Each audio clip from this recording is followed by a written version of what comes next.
Hey everybody, welcome back to the Nerdcast. It is Devin, broadcasting as always live from an undisclosed location in the center of Texas on a pretty chill Thursday evening. How's everybody doing out there? Oh, Suki just left. Well, you know what? I guess it's just me solo tonight. I was supposed to have Raimi over, and she was going to be doing some reacts with me, but she wasn't feeling too great, so I'm flying solo, starting later than I anticipated, but I'm here now. Welcome to the stream. And today, I'm not really going to be doing any games. I don't even know how long this stream's going to go on, considering the fact that I started it so late. But I wanted to go over a few news items because there have been some things happening. There's been a lot of developments going on. I mean, this week has just been a crazy week as far as news is concerned.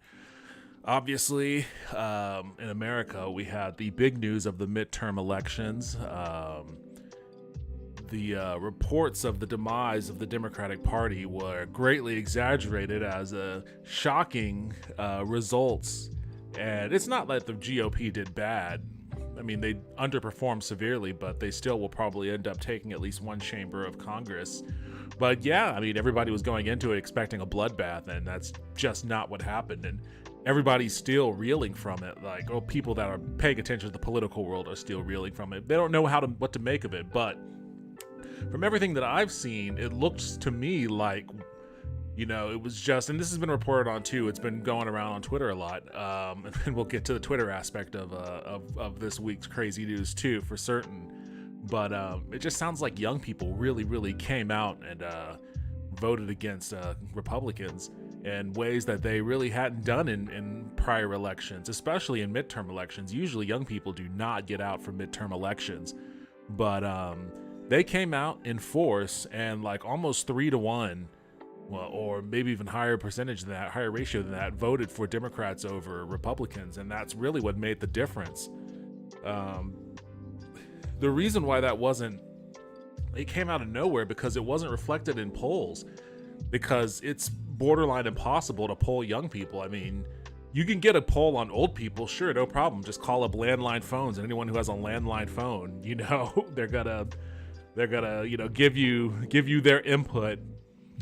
Hello, it's me, and yeah, things didn't exactly turn out good, but it wasn't as instant death of democracy as people feared it would be.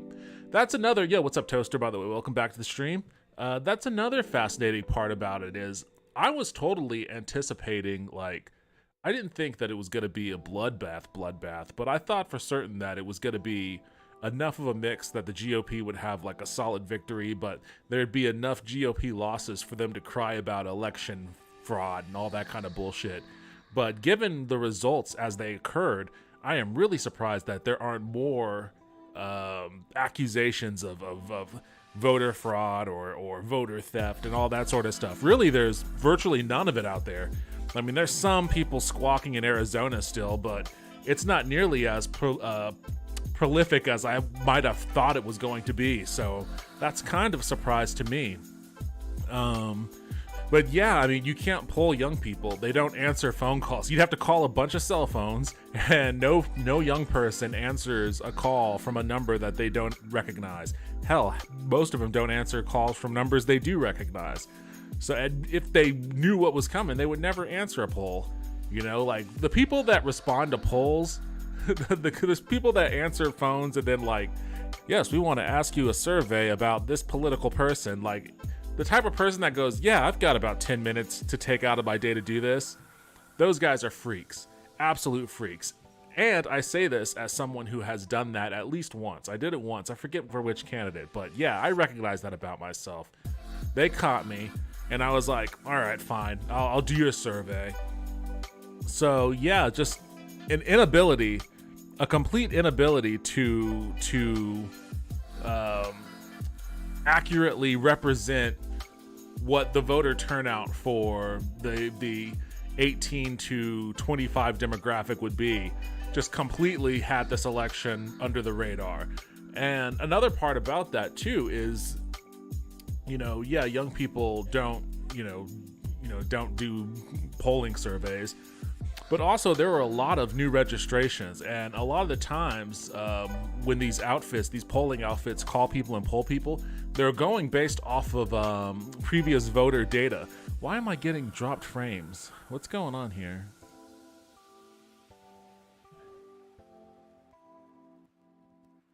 That's really annoying. I don't know why I'm getting all this stuttering and drop frames.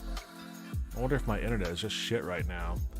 But yeah, so like, you can't really pull someone that's never voted before because you don't know they're a voter. They're a new registration. So I think it's a combination of those two things that really kept a lot of this under the radar. So it was a big surprise. Also, Republicans are now saying we need to forbid people from below the age of 21 from voting. Yeah, I saw some tweets like that too. And outside the obvious fact it's clear fascism, the very reason people at 18 get to vote is because everyone agreed that it wasn't fair to send 18-year-olds to fight and die in a war, but have no say in who gets to send them to fight and die. Yeah, exactly. You know, and they want, you know, whenever people talk about, you know, the prospect of raising the age of purchasing a firearm to 21, you know, they argue about that too. So they don't want people to vote until they're 21, but you can definitely get a firearm, no questions asked, you know, before 21. Like, there's just all sorts of obvious, like, inconsistencies and hypocrisies, and basically they just want, you know, we need to win. That's it. It all boils down to just, we need to win, and the other people need to not win. What can we do to make it so that we win and that they don't win? That's really, really all it is. A lot of people on Long Island are freaking out that Zeldin lost, and I'm like, you guys realize Zeldin's only popular here, right? New York fucking hates the dude. I really don't know much about what was going on with the New York gubernatorial race. He was running for governor, right? I know that Kathy Hochul? I know that she won, which, you know, I guess that's fine, but you know, I did see some people freaking out about that too. I dream of the day Twitch doesn't crap itself every time you stream. I don't know if it's Twitch. It must be something on my end, to be honest. I think it's my internet. Like, my internet is already really shitty where I'm at, and I've been desperate to try to find like some better solution, fiber or anything. And unfortunately, the people that provide fiber here, AT&T and Google, they don't service my area, so I'm just shit out of luck on that. But yeah, my internet's kind of shit, so I think that's pretty much what's affecting this. It would have to be, because I just spent way too much money beefing up my machine, and I don't think that any of my processes are being burdened. They better not be. Yeah, no, well, actually, what the fuck? What's going on here? No, nothing's being burdened. So, yeah, I think it's just my internet. So, anyways, yeah, that was one of the big news items that really landed like a meteor this past week, the election. But the other ongoing saga that's really been wait, what's going on here?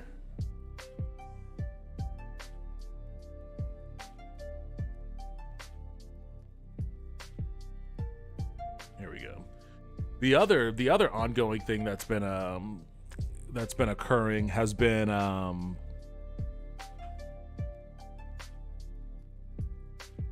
it's okay. I have guests out in the room and they're just having a good time out there. What if hold on, let me see if I can do some configurations to my camera here that might. I've got this auto blur thing going on in the background, and I'm wondering if maybe if I disable that, if that'll help. Because it's kind of processor heavy, I think. Although I do like the blur. Is that a little better? Maybe that's a little better. We'll try this. We'll try it without the effect for a little while, and see if that actually makes a difference. It's got to be the internet. Yeah, it's running slow. Damn your internet. Damn it all to hell. That's what I've been saying for years, man. Like, literally, I'm gonna base where I move next on whether or not I can get fiber, because I'm kind of sick of dealing with my slow and intermittent internet service in general. But I'm wondering if it wasn't just my process. I don't know. We'll see. I'm not getting any dropped frames so far, but we'll see what pops up here in a second. The other bit of news, though, obviously the ongoing drama with Twitter. And man, has that, holy Lord. So he did it. Elon Musk unveiled the $8 Twitter Blue verification checkmark to anyone that has $8 to spend. And man, is it turned into a hilarious shit show. I've got some news items on that here in a second, but let's just start off with random story that I was just made aware of, and I think it's pretty cool. So just a little light thing. Studio Ghibli teases a collaboration with Lucasfilm, and everyone is freaking out. Hayao Miyazaki's legendary studio may be doing a Star Wars project. So I had no idea.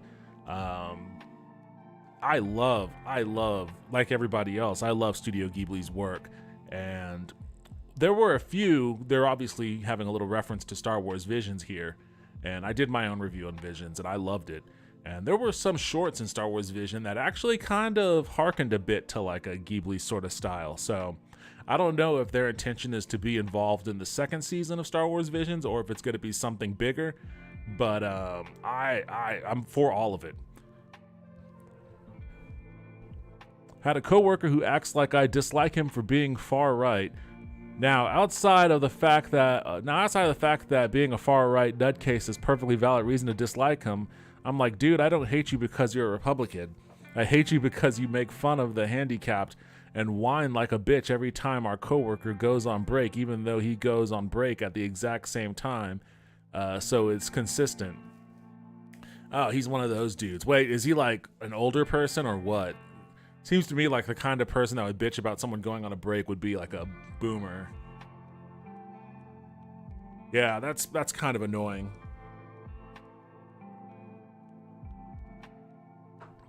I mean, I know several conservatives who aren't shitheads. But yeah, like, there is definitely a thing where Poxborn has resubscribed towards the internet. Thank you very much, man. I appreciate that. I definitely need to actually try to find a better internet solution than what I'm dealing with right now. I see I am still having drop frames, so yeah, I think my internet's the issue more than anything. But yeah, like, you can definitely be a conservative and not be a shithead, but I mean, I feel like if you're the kind of person that's hating on someone for A, being handicapped, and B, going on breaks, then conservatism is probably the least of your concerns. You're probably just, a flat out asshole. And that probably informs a lot of your conservative beliefs too. Like, I'm not gonna separate those possibilities. But that sucks, so, keep on disliking that dude.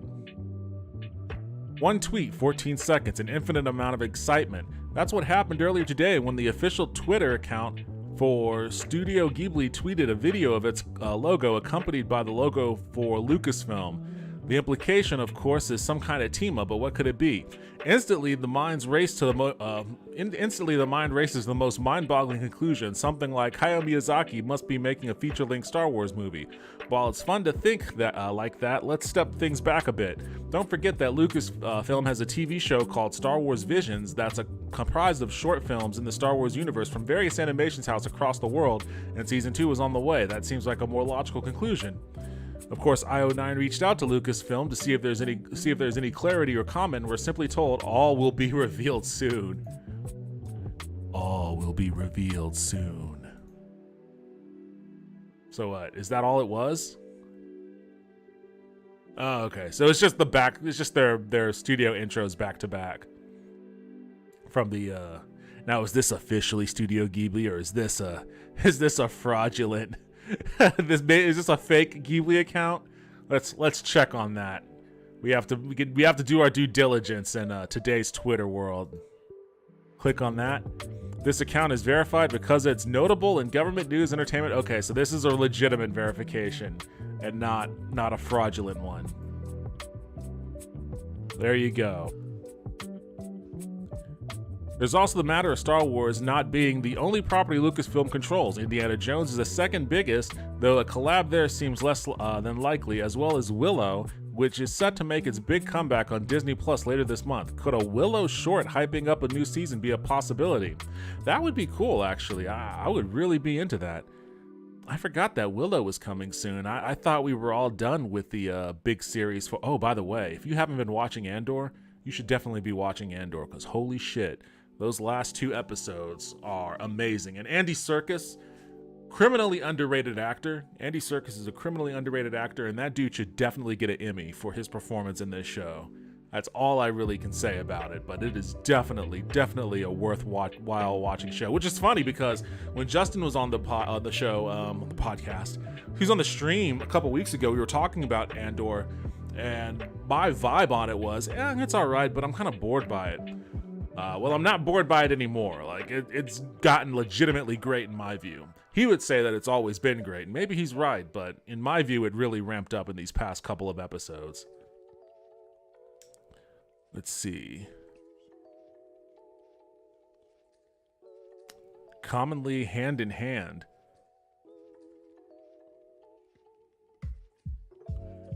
I missed like all of that because of the lag? Really? Is it that bad? Holy shit, what the fuck?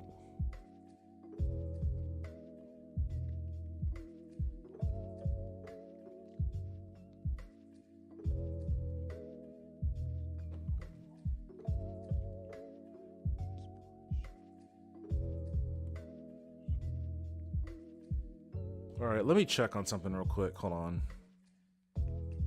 I didn't realize it was that bad.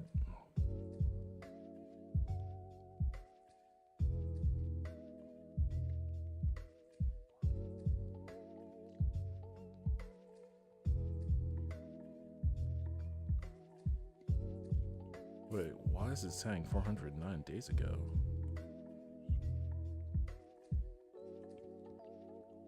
Testing my internet speed right now via my router.